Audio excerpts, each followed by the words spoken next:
You and I met when we were 18 and we started 29. We started our first business when we were 29 years old. I always knew I was going to start a business. So I think then my DNA, your DNA was like you're the family of entrepreneurs. My DNA was never give up, because that's the only time. That's the only time. The only time you'll fail is if you give up. I mean, Kevin and Gillian, this is their life's work. And we both went, ah. Yeah.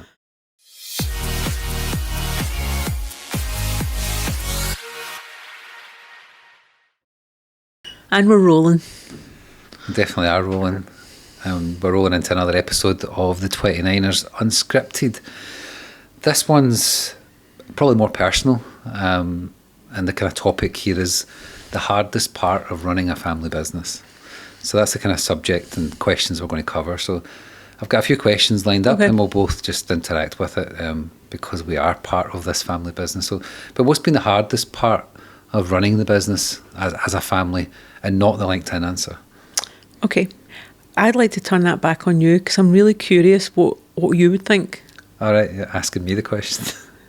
I think running a family business it almost separates from a business, because you never leave the business, you never leave the office. The office is always with you. So like, although you say you can't leave the office physically, we leave the office, so you can leave the office, but you can't leave the family. So the business never really switches off. You're constantly thinking about the business. We've got better over the years, and we'll maybe go into that, of finding ways to kind of like not switch off, but maybe park it slightly. So I think it's just that always on mentality, I think, that is the hardest part for me. And Caitlin and I used to talk and joke. We all love Christmas. And we used to say like Christmas was our favourite holiday because it's the only time that everyone switches off. So even though if we try and go away for, say, a week's break, you're never really switched off because everyone else is still on. So you're still getting emails, you're still getting messages, you're still taking phone calls all through your holiday. But in Christmas, especially just Christmas Day, everyone switches off. So you almost get that quiet. And that's nice sometimes, just to get that quiet. So I appreciate Christmas for many more reasons. So I think that's just, for me, the hardest part is you can leave the office, but you can't leave family. It's always there. So the mentality of having a family business is always on. And I think that applies for, obviously, initially the four of us. Even Lynn's on holiday and she's constantly contacting us, like, what's going on, what's happening. She's doing things. We always are doing something. But it's also because we love it. Yeah. So then that really means it's not really hard because we love it. And then what's the hardest part of running a family business? For me, I actually struggled with that question. And I'll tell you the reason why I struggle with it. I can't imagine not being in a family business. So when I think of that context, it's not hard. It's a privilege. And a privilege is not hard. Yeah. But I think it's like there's two separate things. It's like being an entrepreneur, running a business, and then we've got the second stage that intertwines is family, because a lot of people are entrepreneurs, but they're solo entrepreneurs as a family. They're not part of a family. So I think that's the difference. We've got husband and wife, our daughter, our best friend Lynn, who's been with us 26 years as knowing her, and then obviously started this in 2009. So it's the four of us that almost run this family business. But then also think of it that a family business generally, historically, in history and time gone by, two founders will start it. Family member, second generation will come in. It'll go to third generation. It'll go to fourth generation. And we've been very lucky that we started it together as the founders. Our daughter, our only daughter, second generation, is in the business. And she loves it as much as we do. But then there could be a third generation in the future, or maybe the business becomes something different in the future. We don't know. But what I'm saying is we've been very, very fortunate. My parents were in business. They had a family business, and I've seen good and bad of a family business. But we've also been really lucky that growing up and in the duration of having 29 studios, we've worked with other large, massive, well-renowned, well-respected family businesses. I started my career in Spears and Jeffrey. That was a 4 or 5 generation family business. We worked with McTaggart and Mickle, the home builders. 5-generation family business. Both of them have went on to be sold, to be exited, and it's to now see what the 5th generation then go off and do. But I don't think what then, Myra does. whether it goes through generations, the entrepreneurship will never leave. It's Yeah. just you generate something else as Yeah. a business. Yeah. But do you think we had back then, do you think we had any real idea what we were signing up for when Absolutely we started none. this? Because, if you go back in time, we were young. We're 19, 18 when We we probably start. didn't know what we were signing up for. What was your thoughts on those early days when we started thinking, let's go for this, let's become our Well, own I think business? you and I met when we were 18 and we started 29. We started our first business when we were 29 years old. I always knew I was going to start a business, and I think not having a business was never on my plan, other than at the point where I wanted to join the Navy, be an astronaut. For us to have started this business together, again, that was such an amazing experience. And to be able to sit together, we were just together, we were in our first decade, and we thought, let's do it. Why not? What's the worst thing that can happen? Yeah, but I think we also came from, I think for me, it's like I probably didn't know because my family weren't entrepreneurs. They were hard workers, they never gave up. And I think that's part of, I didn't know what I was signing up for, but I knew once I start something, I never give up. No matter what that is, whether it's Yeah. sport or just design, I have to keep going until it's complete. And that's the challenge, I think, with being in business. It's never complete. There's always something to achieve. There's always the next thing to aim for. So I think then my DNA, your DNA was like you had a family of entrepreneurs. My DNA was never give up, because that's the only time. That's the only time.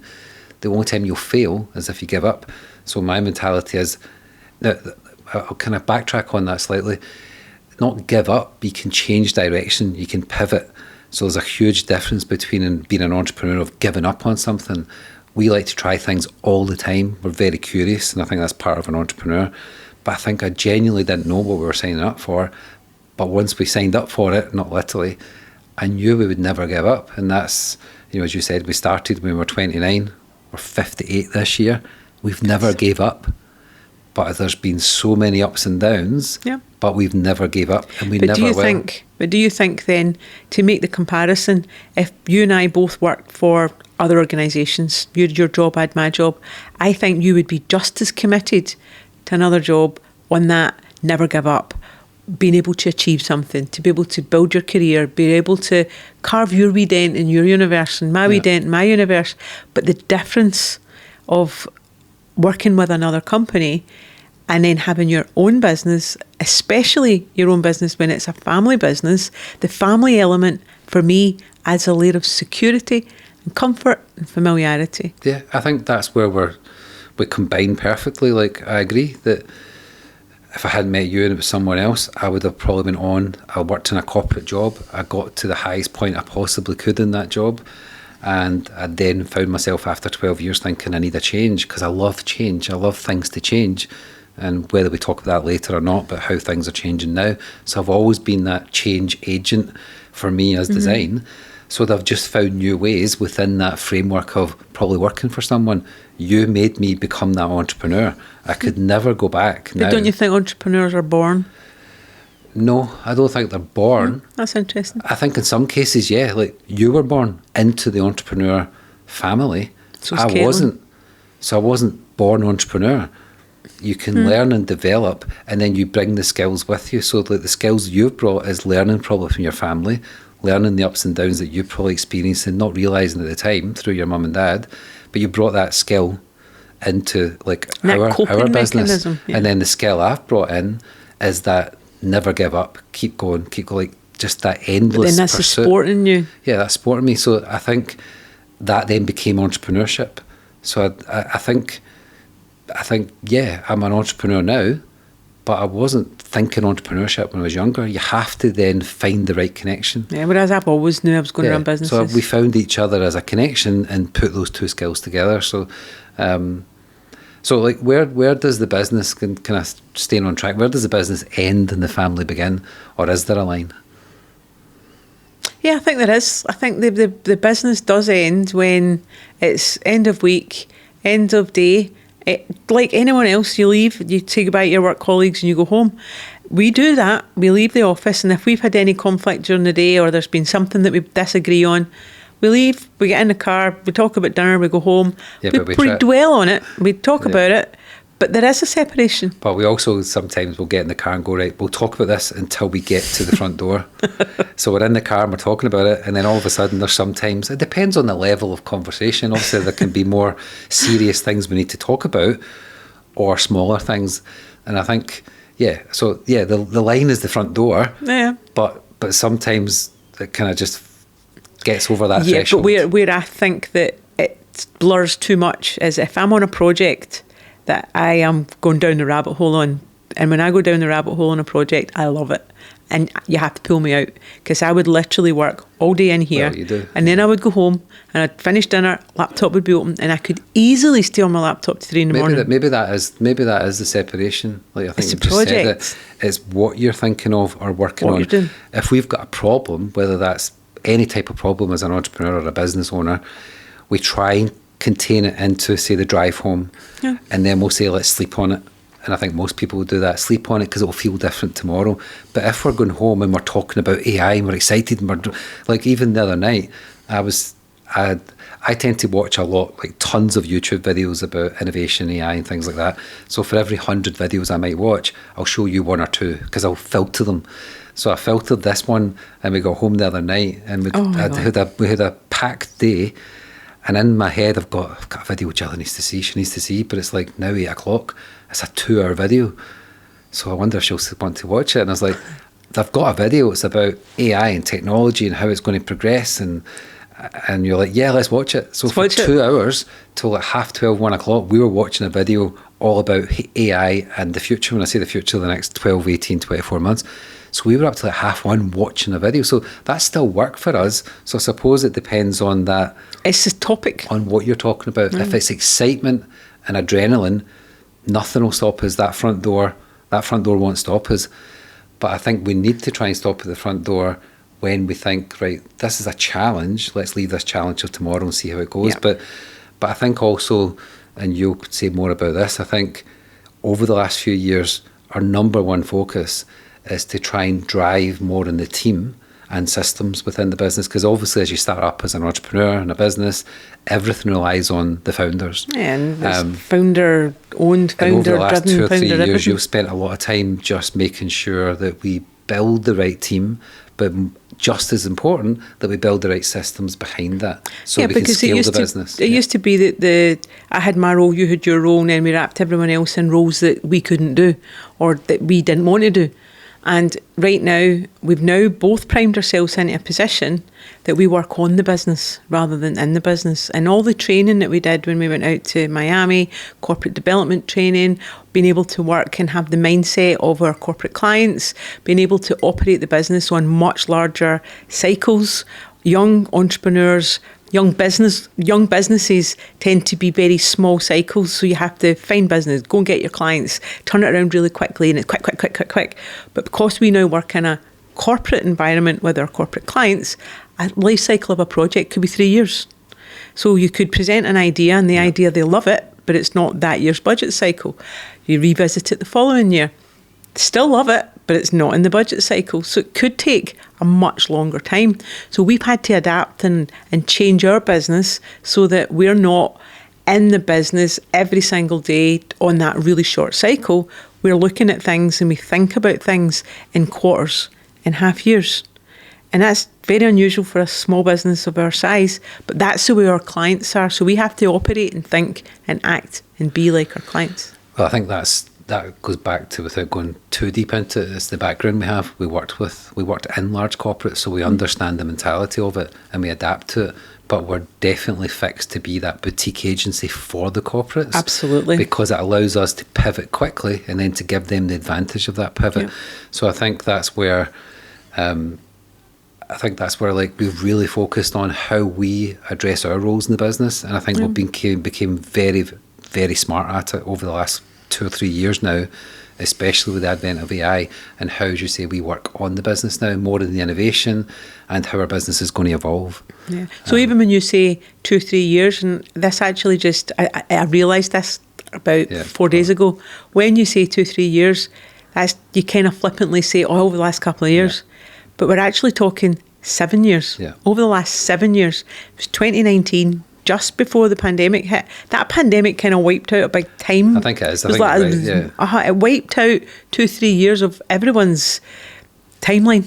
Yeah.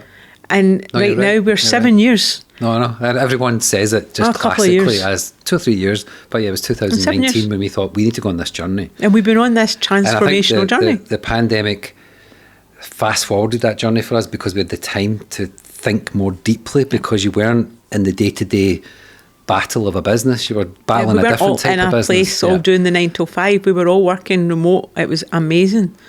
And it let me go really deep in technology. Yeah. So do you think what we've just talked about there, and you can see how connected but separated in our skill set, how do you think it's affected us as a couple? I think it's totally strengthened us. And I think if we hadn't worked together, our marriage would never been as strong as it is now. Because although we've got a lot of commonality in our design and our career and technology and our family, your hobbies, my hobbies are completely different. You love sport. You absolutely love any kind of sport. Yeah. I hate sport, all kind of sport, except Pilates, my new reformer Pilates. Yeah. But I have never been a sport team player. Watch sport, Olympics, World Cup, the world. You will watch everything that comes on TV. You must take after my dad then. You must. But then my opposite, I love everything to do with science and quantum and So I think the business has helped create obviously deeper connections with us as a couple, because I feel we've always got something to talk about. Yeah. And we do spend, although we live and breathe in this office, let's just say generally, we then do go home and talk about business and watch videos and things like that. So we are generally connected 24/7. As we say, we've both got separate hobbies and things. I go to football, you do your things with Pilates. But generally speaking, we're very connected. And I think that connection has got stronger and stronger. And I genuinely think over the last, since the pandemic, it's the strongest it's ever been, because there's so much to get excited about. And that's where we do come together. We have these separations, if we want to call it hobbies, but our business is a hobby. Our passion. But our business is like a hobby. So that's why it's difficult to say, leave it at the front door and everything. But when it's something you're passionate about, you should never try and say, let's stop thinking about that. And we've integrated our business and our personal life and our family life to be something we're completely passionate about. Yeah, because you could be on something at 11 o'clock at night, and I'm like, let's watch telly, or let's just wind down for the night.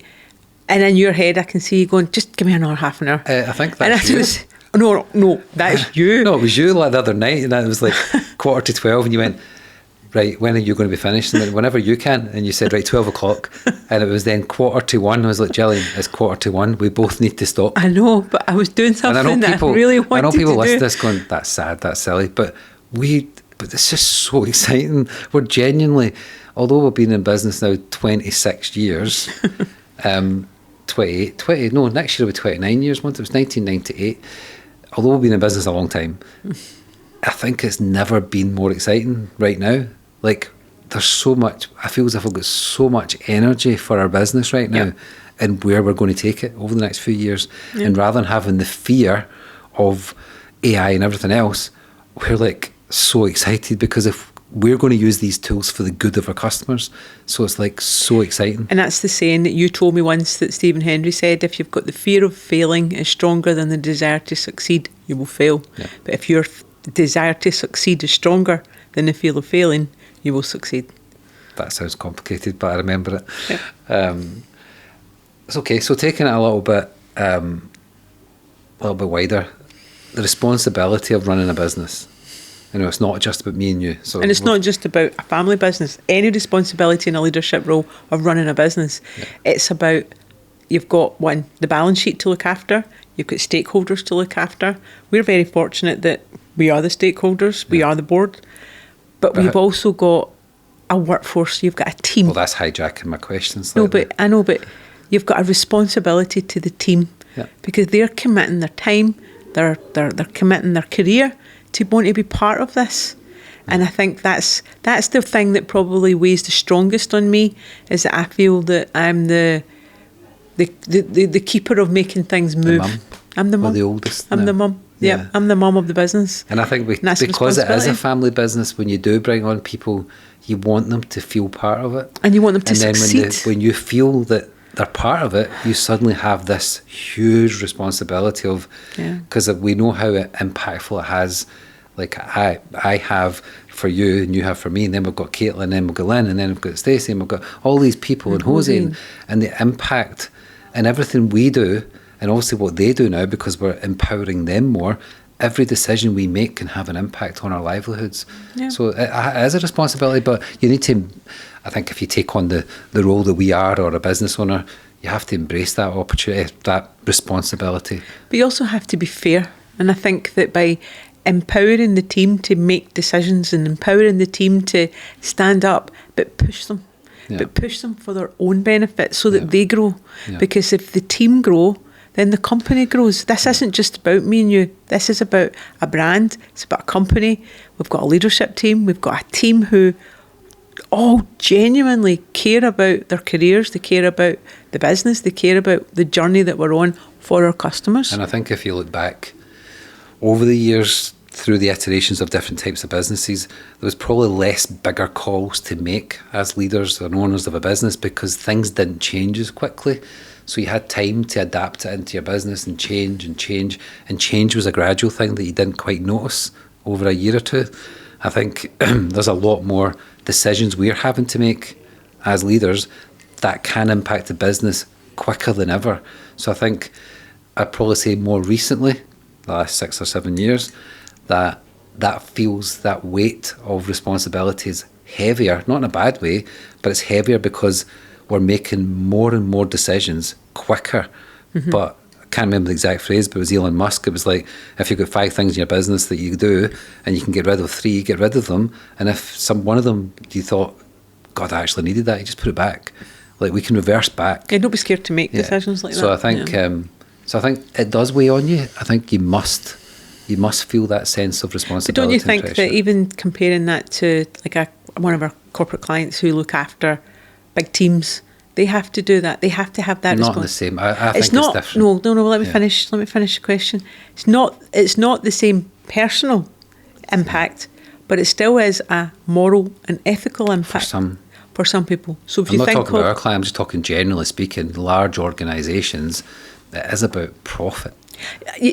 Every business is about profit. Every business, it's a business because it's about making money. Yeah. Otherwise, it's a social enterprise. But you can have a conscience. But and not everyone has a conscience that is ethical, right? Yeah. But what I'm saying is that there is lots of people, and we're very fortunate that we work with incredible people, really nice people that I consider friends.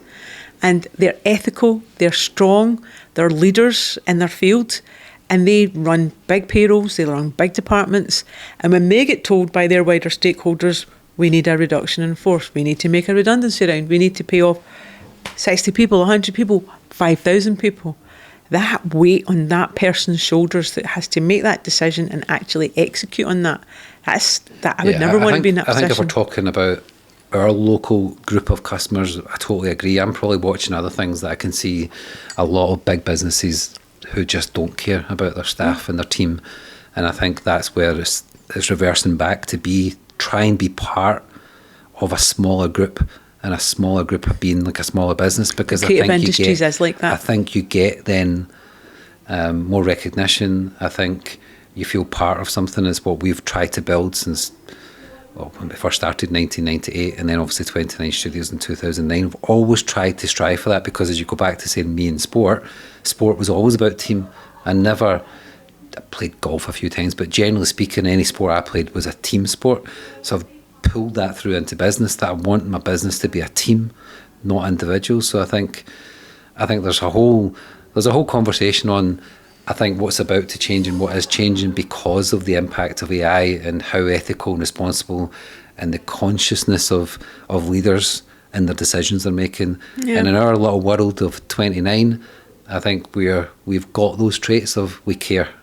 And I think we care deeply about our team. Sometimes it's been to our detriment, and sometimes we've cared too much about certain people, and then they've left. Yeah. And when people leave the company, I take that really personal. Yeah. I really do, because I feel I try really hard to make everyone have the same equal opportunity No one that's to succeed. no one that's left this company in the past will ever understand how much we actually cared. No, they won't. They won't. So They won't. we'll leave that one there. Yeah, that's a bad one. So when we disagree, sometimes we feel we're disagreeing, and then we get to the point going, we're actually agreeing on the same thing. But when we do disagree, how do we make the call? Who wins? Well, it depends on what the subject is. And if it's something that's an executive creative decision, then I'll back off. And if it's something I that's... don't know if you back off. I think we both always have opinions. Yeah, we'll have opinions, but at the end of the day, if we both completely disagree on something that's about to get shipped to a client, and you fundamentally disagree with me, I have to respect that you're the creative lead. So I'll back down and let you do that. I think probably... I'll argue my case, yeah, but I'll back down. I think probably in retrospect, the simplest answer then, or most probably diplomatic one, is no one wins, and the business needs to win. Yeah. And I think probably deep down that's what we go through. We go through that cycle of we agree, disagree, and then we try and figure it out. And then I think then it's not a case of did you win or I win. It's like we eventually come to the conclusion what's the best for the business. What's the best for the business? And also the we come to that understand. sometimes a lot faster and sooner. But sometimes it's just natural. We go through our process because we are husband and wife we know each other so deeply that you know what winds me up, I know what winds you up, and you can't help yourself but maybe trigger those points, which then creates like a sense of argument. But then suddenly we back off and go, we're both agreeing here. and I think it's the moment we say, we're both agreeing here, is when we realise we're agreeing because what's important is what the business needs, not what Gillian needs or what Kevin needs. So I think it's probably and for the good of the project. So I think we do go through that, but not that often, because you say we've got kind of separate roles within the business as well. So other than kind of question is like, obviously family, direct family, it's me, you and Caitlin. Lynn is as close as it can be to family, but can you hold family account to the way you would hold anyone else account? So employees, we talked about ones that came and went, or you have to have a difficult conversation because you realise someone's done something wrong, whether it's me or you or Caitlin or Lynn. Is it different to say like, I need to go speak to Lynn, or Lynn needs to come and speak to me and tell me this, or vice versa, or you and me, or me and Caitlin? Is that more difficult? Yep. And can you do it? Can you actually do it with the same approach as you would with employees? No, it's harder. It's harder because there's a line that gets crossed that it can be taken emotionally. Emotion gets attached when it's family. When it's not family, you can make it emotionless. I think also because we are an emotional family. Yeah. There's other families who you go, they don't have, every family has a level of emotion, but I think we're quite an emotional family. So I agree with you, the word emotion. Emotion. And we've had to have some of those conversations. Yeah, and there is difficult times where I disagree with something that you've made a decision on, and I have to think, I need to tell. Well, I need to find the right time and the right way, but I need to tell. Yeah, maybe that's what it is. Maybe we just find we know each other well enough that we think we know when the time's right to have that conversation. Yeah, you wouldn't do it in not. A team meeting, for instance. No, we wouldn't do anything like that in a team meeting. But I mean, I think we do treat equally. And even though there's a few times I've been in meetings, like large meetings in America, we've all been in a big boardroom. Even one recently, Caitlin was leading the meeting, and it was only after it or the next day some of the people didn't realise that Caitlin was our daughter, because it's not something we flag. Obviously, it's disguised a bit more because Caitlin's got a married name now, but and then when we do tell them, they then connect and go, oh, that's why you're like your mum, that's why you're like your dad and things. But so it's not something that we position every time. Yeah, but Caitlin also, when she'd first, maybe in the first 5-6 years of being in the company, she hated it when we were getting to meetings and I'd be like, proud mum, this is my daughter. She would hate it because she felt that people would think she's only in the role because she's my daughter. Yeah. Whereas she's not. She is way better than me. She's way better than you. And the skills that she's got, that is not a parent talking. I'm competitive, I don't know if she's that is not a parent talking, but Caitlin's skills in this business are way, way higher than us combined. Yeah. And I think to diffuse any of that, or if you need to have those conversations, or we're getting a bit tense and I know I need to speak to you, or vice versa, or Lynn, or Caitlin, or again the reverse, sometimes, and what's the one thing I say when we're a bit tense and we're bit like Let's frustrated. just change your environment. Change the environment. Let's just diffuse it. It's the by changing number the one environment. thing. It works every single time. If we're sitting in the pirate bar and we're arguing the way we argue, Used to be and let's it's go getting get a cake and a tense coffee. We just go like, we're lucky to have a business that's in the bang in the middle of the city centre. There's enough distractions. All you need to do is walk outside, walk around for 10 minutes, and all of a sudden that mist clears a little bit. That business mist. Change your environment. So anytime, Or even take yourself out of a meeting and just go and get a fresh drink. Yeah, whether it's personal or business, I think just that phrase of change your environment, Yeah, it fixes so many things. So how has the business changed us as a family, and what would you tell anyone that's about to do the same? How's it changed us? I think it's kept us really close. I think it's probably hard to imagine us not being in business together. And not saying that yes, you mentioned that we are both 58. And I have reflected a lot on the fact that a lot of our peers in our age group are now on the last 8-10 years to come down and come out of business and start their retirement. I'm not at that place yet, and I'm not saying I won't be at that place maybe in 5 years' time or in 10 years' time, but I think I'll be working the day I die. And I think that goes back to the starting point of this conversation. You came from that family entrepreneur business that always worked. I might not always be in this business, but I will always be working till the day I die. I'm going to take back what I said earlier, just for a little bit of fun. When I said I didn't come from a family of entrepreneurs, for the last 20 odd years, maybe I'm getting the years wrong again, but my dad's almost been an entrepreneur. Your dad? He goes out and does all his wee jobs. He does, yeah. He used to work in obviously businesses, but in a way he's well retired. He's 82, 83. 82. Don't give him years he doesn't need. That, he's 82. And he still goes out and does his wee handyman jobs. And he's done that for 15 years since he retired. So in a way, he's an entrepreneur. Your Uncle Joe, he so had his own like business. in a not direct line, but yeah. So there is. So I suppose there's still a form of DNA there of entrepreneurship, but I think it's made us, like we've talked about, it's made us much closer. Might not do the same for everyone else. This was advice then for anyone else, but I think what we have learned more over the last few years, I'll say few, is that we're learning more and more to set some rules and responsibilities. Yeah. I think as you start up, you're having to do everything. But as we've talked about, we're trying to work on the business. We're now trying to set some rules and responsibilities for us. But even starting a business, so even if a single person on their own says, I'm going to start a business, doing whatever, doesn't mean they're starting a family business, they're just starting a business. But they're doing that out of a passion. You don't wake up and think, I'm going to start a business and do X, Y, and Z because it's just another option, it's another career. Yeah. You only start a business because you absolutely want to start a business. Because if you don't, you'll give up. You will give up, because if you don't absolutely love it, you will give up, and you'll give up at the first break point. But a family business, the difference in the family business is it's not just you on that journey, you're taking people with you.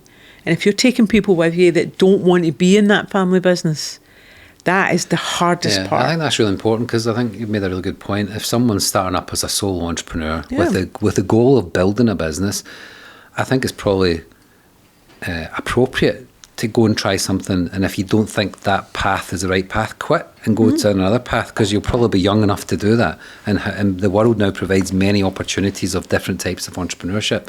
But as soon as you connect another family member with that, it changes the game. That's a different dynamic. So I think it's completely different. And we've got a complexity that there's 3 of us in our family. So when everything's in our earlier years, when we were having peaks and troughs and having high points and having low points, when you're having high points, 3 times the high point. When you're having a low point, 3 times the low point. Yeah. So that's when you go on a family business. So if anyone is watching and they're thinking about starting a family business with their spouse or with their children, they need to be all in. You need to be all in. Yeah. Because you can't just pivot and say, I don't want to do this anymore. If it was just you that was all in and I was like, I'll come along, It wouldn't work. It wouldn't have worked. It wouldn't work. But if me, Gillian, on my own said, I'm going to go and start a business doing blockchain strategy or something like that, you're not interested in that. I'm on my own. I'm on my own going doing that. And if I fail miserably at that, then it's my decision. I'm not then responsible for other people. Yeah. Whereas when you're in a family business, I feel responsible. If I was to decide I don't want to be in this business and work with you guys anymore and leave, I would be feeling I'd be letting you down. But if I worked for ABC Limited Company... When it's a family business, there's emotion attached. When you're a solo entrepreneur, you're looking after yourself first and only. But what I'm meaning is, if I worked for a big company and I decided, I want a career change, I want to try something different, then I would talk to my people and I would say, I want to leave. My people in the company, and I'd talk to them and say, my crew. I want a career change, or I'm going to change businesses. It's weird me talking about working for someone because I've not done that for many years. Yeah. But the difference is, I would not just believe in a business, I believe in the family. Yeah. And that's the difference. So last question.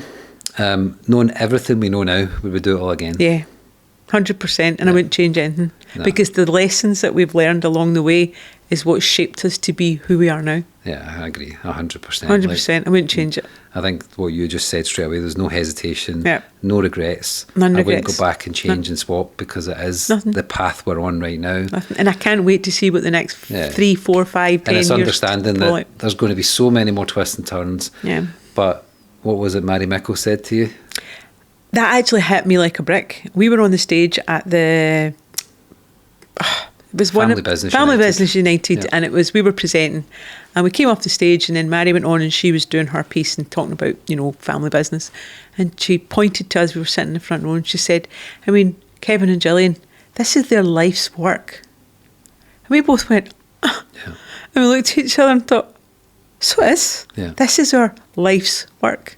Everything we've done since we were 18 when we met to 29 to now, it's been our life's work. So that's why I'd say, we would do it all over again, because why would you go back and change your life's work? Yeah.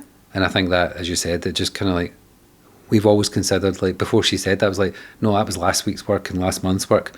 But everything we're doing is part of our story, part of our journey, part of our life's work. But then let me add a question in, because I've not put this one in yet. For us to now look at the opportunity that we have in front of us right now, that opportunity, can we achieve the ultimate goal of scaling this business as a family business? Right. Or do we need to look wider? So do we need to look at how do we capitalise on this? The easy answer to that is, if you think about it, you said, can we achieve the ultimate goal? So I was waiting on you thinking, what's she going to say the ultimate goal is? And you said scaling this business. Yeah. What did we start this business with? Me, you and a whiteboard. Have we scaled it right now? Yeah. We've scaled it. It's you see the mountain and then you want to go up again, then you go up again and up again. So we've achieved the ultimate goal. Yeah. But I just keep resetting. What? There's another goal, and that's just part of the journey. So I think we'll always just add to the life's work. The life's work, when will the life's work stop? On the final day. Yeah. So we'll always add to this life's work, no matter what it is. So that was really important for me there when you said the ultimate goal. Because that's always it's always this myth. I think if you're a true entrepreneur and you love what you do, there's never an ultimate goal. There's just another goal, not an ultimate goal. You just add zeros on. I remember David Molesdale and Richard Emmanuel when we were fresh, wet behind the ears entrepreneurs, and the original goal, both of them at different times, not in the same room or same meeting, both of them talked about when you get your first million, and then the goals, I want 10. Then you get your 10 million, and then I want 100. I want 100 million. Yeah. I want to be a billionaire. Yeah. So then when you become a billionaire, what do you want? You want to be a trillionaire. You want to go to space. And I want to go to space. Yeah. So I think lots of steps to get to that point. That kind of completes this podcast, because I think we'll do many more like this, because we'll keep this journey going. Yeah. And we'll keep our life's work going. So I think it was a brilliant statement from Mary that will probably just stay with us for the rest of our life, and we'll continue to add to that life's work. And she's probably grew up in a family where McTaggart and Mickle, the house building company, was her dad's life's work. I mean, they were here recently, been married, launched our new brand, and Bruce came along, and it was just lovely to see him there. Yeah, so maybe supporting then Mary on her new venture. Just to wrap up, is we've achieved our ultimate goal. Let's go and create more goals. They'll never be the ultimate, it'll just be more goals. So I think that's really important, that to be proud of what we're all achieving now as a team. But sometimes just to look back and think, where did we start this from, and what was, if we'd have looked back then and said we'd be sitting here, we'd have went, we've made it, that's it, done, we're done. But we're far from done. I feel we're just starting. So, But just to let me add in before you wind up, when an industry shifts, and we are in a shift right now, that has changed the rules and it has changed the goals, because the advent of technology, the advent of disruption, the adoption of AI, and the speed and the capability that it's given us, I feel like we're back at the here's energy, excitement again. Here's an ad hoc question then, and we're not going to go into it too deep, right? So we want to really make this short. Let me phrase this properly. Because of everything changing, and we've talked over different podcasts about AI and all that, so we won't go into everything like that, but everyone knows the speed of change right now with AI. Do you think there will ever be another 100-year-old family business? Or a 50-year-old family business with multiple generations? Or are we at the point now that it just becomes a commodity, a business, an idea, a business? One person can run a Whereas it took 100 years to build a proper business, or it took 50 years to build a proper business. Question. Will there be genuinely, starting today, like us, a real legacy of generations in one business? That. Like starting today. I don't mean like the newspaper, the mainstream media who have like the Rupert Murdochs. I mean like someone sitting today, will they have that mindset that maybe 50 years ago or 100 years ago someone go, I'm going to start this and it's going to last forever and it's going to be 5 generations. Did they think that? They probably didn't, but it's not whether you think it now. Do you think that will repeat itself, or are we in a whole new generation of different types of businesses? I think we're in a whole new generation. I think we're about to start a whole new business model.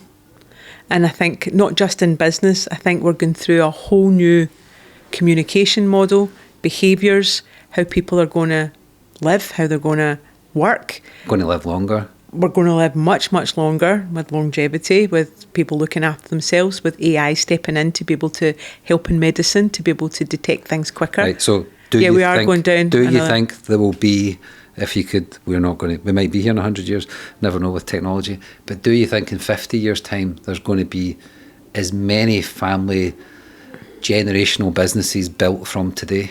I would like to hope that there is. That's probably an emotional call, because I think that. And the pure optimist, aren't you? I'm a pure optimist. I'd like to think that the fabric of business will still have that baseline structure of family business, because there's hundreds, millions of family businesses. So America, how most many businesses more, in America are family businesses. It's not a trick question. How many more, apart from the Mickles, give me 3 or 4 other Scottish family businesses? Well, you right think now? Of all the Scottish brands, Walkers. There's another one. Baxter. Walkers, the shortbread company. Oh, Walkers, I think of crisps. Yeah, you think I think sweet things. Right. Yeah, they're a family business. Okay. Baxter's, they're a family business. Do you know many husband and wife businesses? Family business. Scottish. Off the top of it, I mean, there obviously is, but ones that you recognise like that. I don't know. No. Yeah.